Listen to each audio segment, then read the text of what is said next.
네, 안녕하세요. 잘 지내셨나요? 안녕하세요. 척추관절 건강을 책임지는 관절 고치는 의사 연세베스트병원 장철영 원장입니다. 최근에 봄비가 추적추적 많이 내렸는데 이렇게 비가 오는 날이면 어르신들이 무릎이 쑤신다는 말을 어렸을 때부터 들어왔던 것 같아요. 이게 의학적으로도 신빙성이 있는 이야기인가요? 네, 비가 오는 날씨가 무릎 통증에 영향을 줄 수 있습니다. 맑은 날에 비해 외부 기압이 낮아지면 밖에서 누르는 힘이 약해집니다. 그러면 우리 몸은 팽창하기 때문에 관절 내에 손상되거나 찢어진 부위도 팽창하면서 통증을 일으키게 됩니다. 특히 평소에 관절이 약하거나 퇴행성 관절염이 있는 환자분들의 경우는 비가 내릴 때 통증이 더 심해질 수 있습니다. 대부분의 어르신들은 무릎이 안 좋다고 하시는데 그럼 퇴행성 관절염은 왜 생기는 건가요?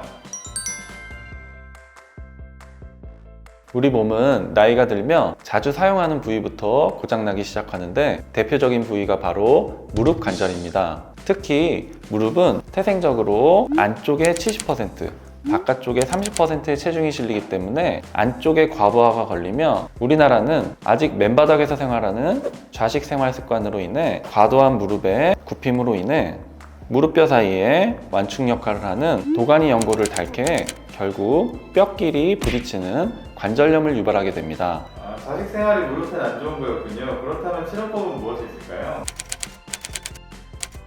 치료법에 앞서 치료가 필요한 시기를 아는 것이 중요합니다. 첫째로 계단을 오르내릴 때, 특히 계단을 내려오실 때 통증이 있는 경우, 둘째, 쪼그리고 앉을 때 통증이 있는 경우, 셋째, 양반다리 시 통증이 있는 경우 관절염 및 연골판 손상을 의심해 정밀한 검사와 함께 치료를 서두르는 것이 좋습니다. 치료가 늦어질 경우 관절염이 진행되어 통증은 물론 다리 모양이 O자로 변하는 관절 변형, 보행 불균형에 따른 고관절, 발목, 허리에 2차적 통증을 초래할 수 있는데 기본적인 걷기 동작조차 힘들어 일상생활이 어려워지고 삶의 질도 떨어지면서 우울감은 물론 운동 부족으로 인한 건강 악화까지 초래할 수 있습니다. 치료법으로는 초기에는 약물, 주사, 물리치료와 같은 비수술적 치료로 통증 완화를 기대해 볼 수 있습니다. 하지만 연골이 닳아 없어질 정도로 진행된 퇴행성 관절염은 비수술적 치료로는 더 이상 통증 조절이나 기능 회복이 어려워 수술적 치료를 고려해야만 합니다. 그렇다면 퇴행성 관절염 수술은 어떻게 진행되나요?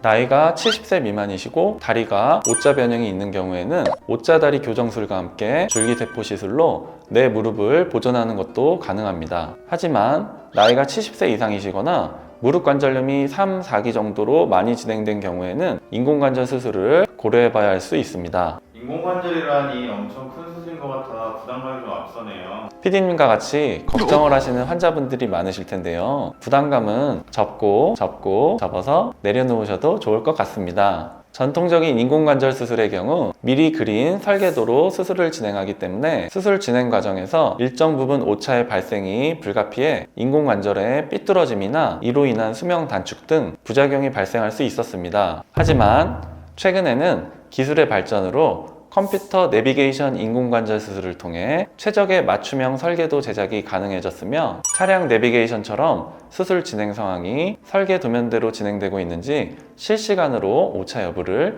확인할 수 있습니다. 그만큼 정교한 수술이 가능해져 1mm 단위 절삭과 1도 단위 교정으로 오차를 없애고 인공관절 수술 역시 많은 사례가 쌓이면서 수술법도 많은 발전을 이루어 더 이상 두려움의 대상이 아닌 생활 편의 개선의 한 방향으로 나아가고 있습니다. 막연한 불안감으로 고민하고 미루기보다 빠른 치료를 통해 편안한 생활로 돌아가시기를 부탁드립니다. 단, 환자 부담을 줄인 최신 지견의 수술인 만큼 수술 경험 및 이해도가 높은 정형외과 전문의와 상의하여 치료 계획을 세우는 것이 중요하다는 팩트!